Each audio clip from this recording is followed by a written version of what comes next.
নমস্কার। যুক্তি তর্ক সঙ্গে অর্কই আপনাদের স্বাগত। আপনাদের সঙ্গে আমি অর্কপ্রভ সরকার। পুজো মিটে গেছে, দীপাবলি আসন্ন। এই আবহেই বঙ্গে এলেন বিজেপির দুই পর্যবেক্ষক, ভূপেন্দ্র যাদব এবং বিপ্লব দেব।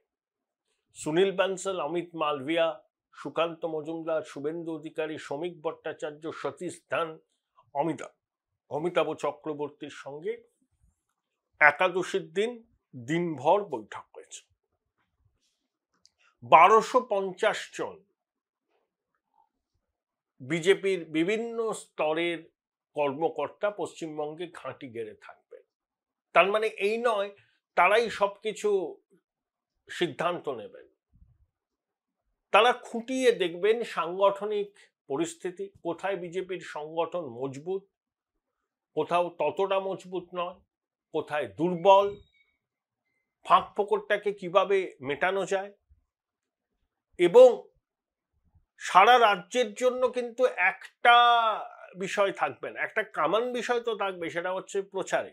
সেটা হচ্ছে যে বিজেপি যদি ক্ষমতায় আসে আগামী 10 বছর তারা কি করবে, রোডম্যাপটা কি, শিল্পে, কর্মসংস্থানে, শিক্ষায়, স্বাস্থ্যে, সেটা তো থাকবে। কিন্তু উত্তরবঙ্গের জন্য আলাদা প্রচার মেটেরিয়াল থাকবে, ক্যাম্পেন মেটেরিয়াল। মধ্যবঙ্গের জন্য আলাদা ক্যাম্পেন মেটেরিয়াল। কলকাতা এবং তার আশেপাশের সংলগ্ন অঞ্চলগুলোর জন্য আলাদা ক্যাম্পেন মেটেরিয়াল, এবং দক্ষিণবঙ্গের জন্য আলাদা ক্যাম্পেন মেটেরিয়াল, জঙ্গলমহলের জন্য আলাদা ক্যাম্পেন মেটেরিয়াল। অর্থাৎ কতগুলো সেক্টরে ভাগ করে রাজ্যকে সেখানকার পরিস্থিতি খতিয়ে দেখে সেখানকার মতো করে প্রচারের কৌশল ঠিক করবে গেরুয়া পার্টি। দেখুন, অমিত শাহ 2021-এ বলেছিলেন আপকি বার 200 পার, বিজেপি 77-এ থেমে গেছিল। 2024-এর লোকসভা নির্বাচনের আগে অমিত শাহ বলেছিলেন 30 পাবো, পেয়েছিলেন 12, 6টা কমেছিল।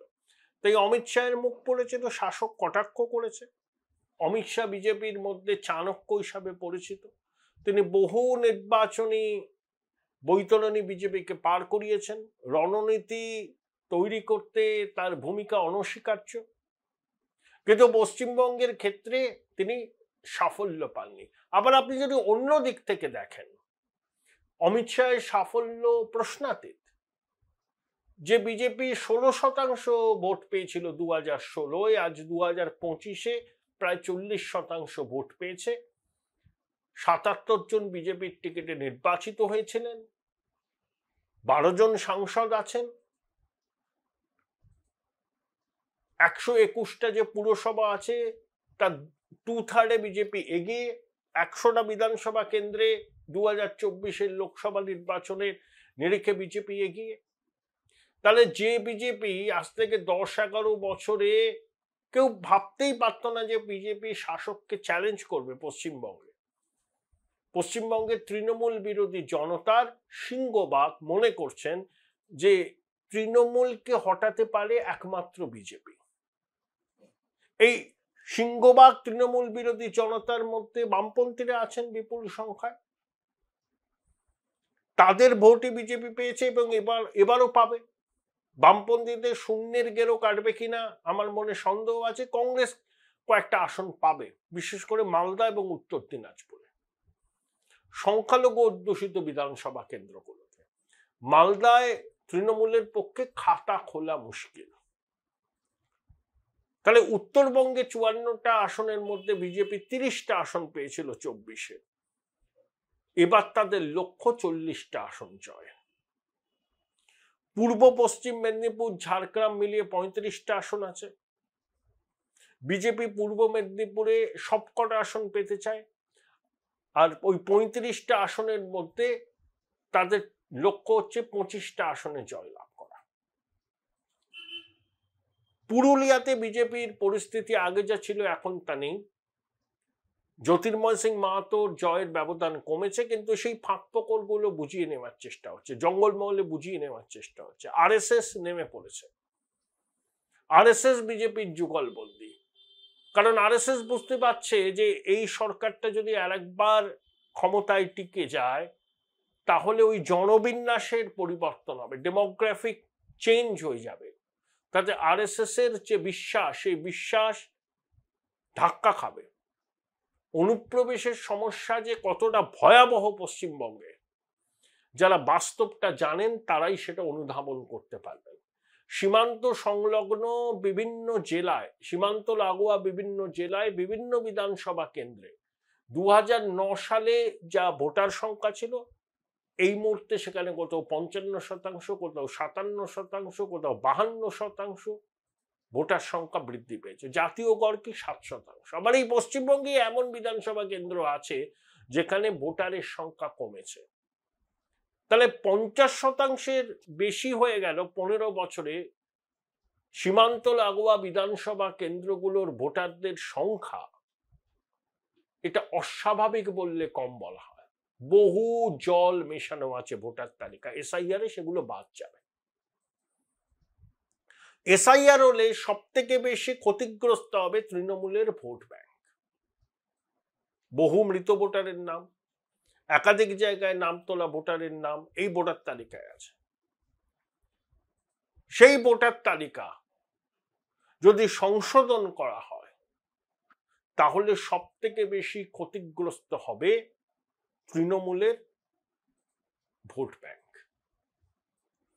এটা বাস্তব। আরএসএস এবং বিজেপির এই যে যুগলবন্দি, মোহন ভাগবত 10 দিন কাটিয়েছেন পশ্চিমবঙ্গে। শতবর্ষের আরএসএস এর উদযাপন শুরু হয়েছে। বিজয়া দশমীর ভাষণে মোহন ভাগবত অনুপ্রবেশের সমস্যার কথা বলেছেন। প্রধানমন্ত্রী যে ডেমোগ্রাফিক কমিশনের কথা বলেছেন, আরএসএস এর লাইন মেনেই বলেছেন তিনি। অমিত শাহ, কাগজে দেখলাম, আমি কনফার্মেশন পাইনি, নির্বাচনের আগে পশ্চিমবঙ্গে ঘন ঘন আসেন তো বটেই, বা রাত্রিবাসও করবেন। তাই কোনো ত্রুটি রাখতে চাইছে না বিজেপি। বিজেপি সাংগঠনিকভাবে তৃণমূলের থেকে দুর্বল, আবার কোনো কোনো জায়গায় বিজেপির সংগঠন তৃণমূলের থেকেও ভালো। আগে এই রাজ্য নেতৃত্ব বুথ এজেন্টদের যে নামের তালিকা পাঠাতো তাতে অনেক জল মেশানো ছিল। অ্যাক্টিভ তৃণমূল ওয়ার্কার তাকে বিজেপি ওয়ার্কার বলে চালিয়ে দেওয়ার চেষ্টা হয়েছে। সেই তালিকা যাতে খুব স্বচ্ছ হয়, খুব নির্ভুল হয়, যারা বিজেপি করে তারাই যাতে তালিকায় থাকে, সেটা নিশ্চিত করবে বিজেপির নেতারা। এবং রিসোর্স মোবিলাইজেশন, কাকে কোন জায়গায় অ্যাপ্রোচ করতে হবে এবং তার কাছ থেকে বিজেপি কি এক্সপেক্ট করে সেটাকে তো চিহ্নিত করতে হবে। বিজেপি সম্পর্কে বামপন্থী মধ্যবিত্ত বাঙালি ইন্টেলেকচুয়ালদের যে একটা অস্পৃশ্য মনোভাব আছে, অনেকটা কেটেছে, পুরোটা কাটেনি। কারণ পশ্চিমবঙ্গে বামপন্থার লালন পালন দীর্ঘদিন ধরে হয়েছে, তো রাষ্ট্রবাদী চেতনায় দীক্ষিত যেতে সময় লাগবে। কিন্তু তা সত্ত্বেও বহু মানুষ এখন বামপন্থার কি বলবো আর কি দিশাহীনতা বুঝতে পেরে তাদের পন্থা বদল করেছে, এটাও বাস্তব। পশ্চিমবঙ্গ বিজেপির ক্ষেত্রে উর্বর জমি, বাংলাদেশ লাগোয়া রাজ্য, দীর্ঘ সীমান্ত, অনুপ্রবেশের সমস্যা দীর্ঘদিনের, বিজেপি প্রথম থেকে এর বিরোধী। হিন্দু ভোটের কনসলিডেশন হয়েছে, আরো হবে। এই সবগুলোকে মালার মতো গাঁথতে হবে, গেঁথে কোথায় কোথায় লুফোলস আছে সেই লুফোলসকে চিহ্নিত করতে হবে। আর শুধু তৃণমূলের জমানায় এই হয়েছে সেই হয়েছে বললে তো হবে না। বিজেপি ক্ষমতায় আসলে কি করবে আগামী 10 বছর, তার রোডম্যাপ চায় পশ্চিমবঙ্গের মানুষ। শুধু নেতিবাচক প্রচারে হবে না, ইতিবাচক প্রচার করতে হবে। বিজেপির কেন্দ্রীয় নেতৃত্ব এটা বুঝেছেন এবং সেই অনুযায়ী তারা পদক্ষেপ নিচ্ছেন। সেই জন্য পুজোর রেশ কাটার আগেই ভূপেন্দ্র যাদব, বিপ্লব দেবরা চলে এলেন। দীপাবলির পরে তারা এখানে ঘাঁটি গেড়ে থাকবে। তার মানে এই নয় তারাই সবকিছু চূড়ান্ত করবেন, বাংলার নেতাদের মতামতই অগ্রাধিকার পাবে। কিন্তু কোথায় দুর্বলতা, কোথায় খামতি, কোথায় রিসোর্স মোবিলাইজেশন করতে হবে সে সম্পর্কে বিভিন্ন মাল্টিপল সোর্স থেকে বিজেপি কিন্তু ফিডব্যাক নেবে। এটা বিজেপির কাছে আর পার কি লড়াই। এই যে শুভেন্দু বলেছেন না যে বাঙালি হিন্দুদের এটা শেষ নির্বাচনী লড়াই, যদি এই লড়াইয়ে জেতেন বাঙালি হিন্দুর ভবিষ্যৎ সুরক্ষিত, আর যদি এই লড়াইয়ে তারা হেরে যান বাঙালি হিন্দুর ভবিষ্যৎ অনিশ্চয়তার মুখে পড়বে। এই ন্যারেটিভ কারেন্সি পেয়েছে। বিশেষ করে মোথাবাড়ি শামশেরগঞ্জের ঘটনা, বাংলাদেশের হিন্দু নিগ্রহ, হিন্দুদের উপর অত্যাচার, পেহেলগামে হিন্দু পরিচয় জেনে খুন করা, এগুলো বাঙালি মননকেও আন্দোলিত করেছে। আন্তর্জাতিক খ্যাতিসম্পন্ন বাটপার ইউনুসের বাংলাদেশে সংখ্যালঘুরা কি বিপন্নতার মধ্যে আছেন, যেটা এ রাজ্যের বাঙালি এবার বুঝতে পারছেন। এতদিন তারা চোখটা বন্ধ করে রেখেছিলেন। সনাতনীরা বাংলাদেশের মাটিতে আক্রান্ত হলে বাম, কংগ্রেস, তৃণমূলের প্রতিবাদ দেখা যায় না, পদযাত্রা করেন না। গাজা নিয়ে তাদের খুব মাথা ব্যথা। কিন্তু চট্টগ্রামে, ঢাকা, সিলেট, খুলনা, বরিশাল, যশোরে সনাতনীরা যদি আক্রান্ত হন, মাতৃমণ্ডপ যদি ভাঙা হয়, সনাতনী মাতৃশক্তির যদি সম্ভ্রমহানি হয় দিনের পর দিন, তখন এ রাজ্যের ওই তথাকথিত ধর্মনিরপেক্ষ দলগুলোর মুখ দিয়ে একটা শব্দ উচ্চারণ হয় না। এই দ্বিচারিতাটাও বাঙালি ধরে ফেলেছে। তাই সম্পূর্ণ মেরুকরণের আবহে ভোট হবে। এটা নিয়ে কারুর মনে কোনো সন্দেহ থাকার উচিত নয় বলেই আমার মনে হয়। মেরুকরণ অনেকটা হয়ে গেছে, যতটুকু বাকি আছে এবারে নির্বাচন হয়ে যাবে। এই সমস্ত অ্যাসপেক্টকে মাথায় রেখেই কিন্তু বিজেপি এবার রণকৌশল তৈরি করছে। 1 ইঞ্চি জমি তারা ছাড়বে না, আমার কথা মিলিয়ে নেবেন। 1 ইঞ্চি জমি ছাড়া হবে না। প্রয়োজনে সাম, দাম, দণ্ড ভেদকেও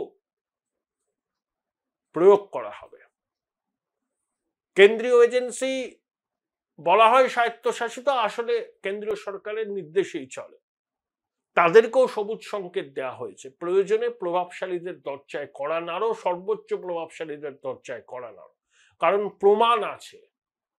এতদিন সেই প্রমাণকে সংগ্রহ করে রাখা হয়েছিল, ব্যবস্থা নেওয়া হয়নি। এবার কিন্তু ব্যবস্থা নেওয়া হবে, হঠাৎ করেই নেওয়া হবে।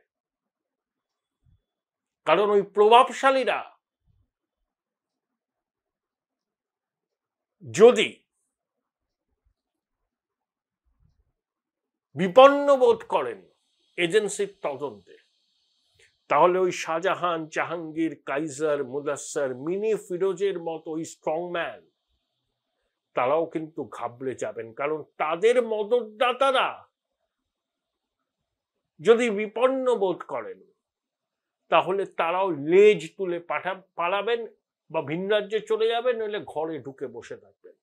এরা যদি নির্বাচনের সময় দাদাগিরি করে, বহু জায়গায় সনাতনীরা ভোট দিতে পারবেন না। অতীতের অভিজ্ঞতা তাই বলে। তাই সমস্ত অ্যাসপেক্টকে মাথায় রেখে থ্রেড পেয়ার ডিসকাশন করে বিজেপি চূড়ান্ত রণনীতি তৈরি করবে। সব নির্বাচিত বিধায়ক টিকিট পাবেন না, অনেক নতুন মুখ আসবে। তৃণমূলের মধ্যে থেকে যাদের জেতার ক্ষমতা আছে তারা যদি আসতে চান, স্বাগত। বিজেপির বসে যাওয়া পুরনো কর্মীদেরকে মাঠে নামানো হচ্ছে। শ্রমিকবাবু আশায় সেটা অনেকটা সুবিধা হয়েছে। টিকিট বন্টনের ক্ষেত্রে সংঘের ভূমিকা খুব গুরুত্বপূর্ণ থাকবে। সেলিব্রিটিরা টিকিট নিশ্চয়ই পাবেন, রুদ্রনীল ঘোষের মতো লোকজন টিকিট পাবেন। কিন্তু 2021-এ বিজেপি যে ভুল করেছিল সেই ভুল এবার তারা করবে না। রাজনৈতিক কর্মীরাই টিকিট পাওয়ার ক্ষেত্রে অগ্রাধিকার পাবে। Join Indian Institute of Hotel Management now. Right choice, right decision.